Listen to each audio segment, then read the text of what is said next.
Was haben Sie von Beruf? Was haben Sie von Beruf? ستاسو دنده څه ده؟ یا په بله اصطلاح ستاسې مسلک څه ده؟ Was haben Sie von Beruf?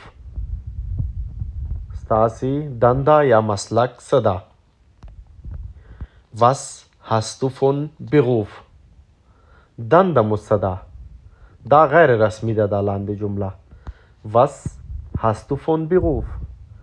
دنده یا مسلک مو څه دی؟ Wo arbeiten Sie? تاسو یا تاسې چیرته دنده ترسره کوئ یا چیرته کار کوئ؟ Wo arbeiten Sie? دا چې دا رسمی پوښتنه ده. نو چې کله رسمی پوښتنه کوئ بیا به ورته وایي Wo arbeiten Sie؟ تاسې چیرته دنده ترسره کوئ؟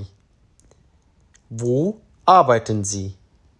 تاسې چیرته دنده ترسره کوئ یا چیرته؟ Sind Sie verheiratet؟ دا هم رسمی جمله یا پوښتنه ده.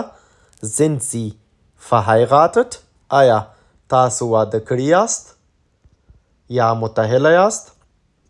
Sind Sie verheiratet؟ لاندینۍ جمله Bist du verheiratet؟ دا جمله چې ده غیر رسمی جمله ده. Bist du verheiratet؟ آیا ته واده کړی یا متحل یې؟ اپاسینی چې ده تاسو او دا لاندینۍ چې ده ته. Haben Sie Kinder؟ آیا تاسې ماشومان لرئ؟ دا هم رسمی پوښتنه ده. Haben Sie Kinder؟ Haben Sie Kinder؟ آیا تاسې ماشومان لرئ؟ دا پوښتنې چې دي دا رسمی پوښتنې دي. لکه Haben Sie Kinder یا پاسینۍ جمله چې دا Sind Sie verheiratet؟ دا چې دي دا رسمی پوښتنې دي. Hast du Kinder؟ دا اوس غیر رسمی پوښتنه ده. آیا ته ماشومان لرې؟ Hast du Kinder؟ Hast du Kinder؟ آیا ته ماشومان لرې؟ راځو لاندینۍ پوښتنې ته. دا هم رسمی پوښتنه ده. Haben Sie Geschwister؟ Haben Sie Geschwister؟ Haben لرلو ته وایي. Sie تاسې او Geschwister خویندې او ورونه. Haben Sie Geschwister؟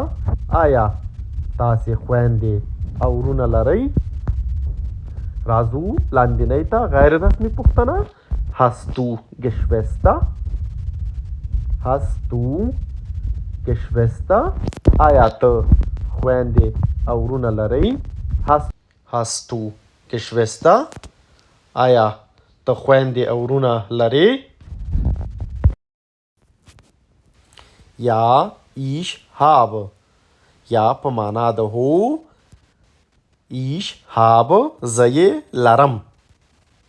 راځو لاندینۍ پوښتنې ته. Wie viele Geschwister haben Sie؟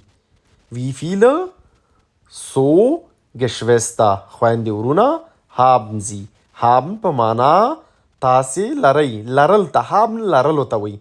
دا د جرمني ژبې هغه چې دي دا داسې ګډ وډ راځي لکه ډایرکټ یې زموږ په پښتو غوندې نشو ترجمه کولی.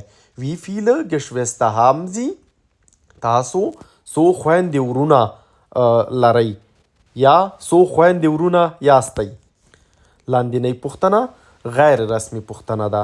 Wie viele Geschwister hast du؟ Wie viele so Geschwister خویندې ورونه hast du لرئ یا لرې ته؟ جمله په دې رقم لوستل کیږي او معنا یې بیا ته څو ورونه او خویندې لرې یا ته تاسې لکه پاسنۍ غوندې کولی شو ترجمه یې کړو. تاسې څو ورونه او خویندې یاست. نو د جرمني جملې چې دي چې څه رقم لیکل کیږي هغه رقم په پښتو باندې نه ترجمه کیږي. خدای دې وکړي چې دا درس مو د خوښې وړ ګرځېدلی وي او یو څه ترې واخلئ. د راتلونکي درس پورې په لوی الله سپارم.